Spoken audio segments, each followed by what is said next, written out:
Vindhyagiri, named after the mountain range located in the state of Karnataka, represents the indomitable spirit and determination of the Indian Navy. It stands as a symbol of our commitment to safeguarding our nation's maritime interests and ensuring the safety and security of our vast coastline.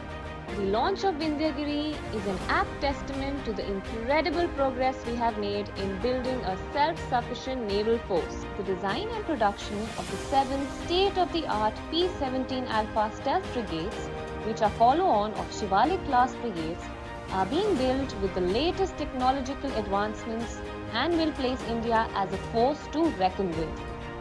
The launch of Vindhyagiri not only adds to our naval strength, but also signifies our resolve to ensure peace, security and stability in the Indian Ocean region.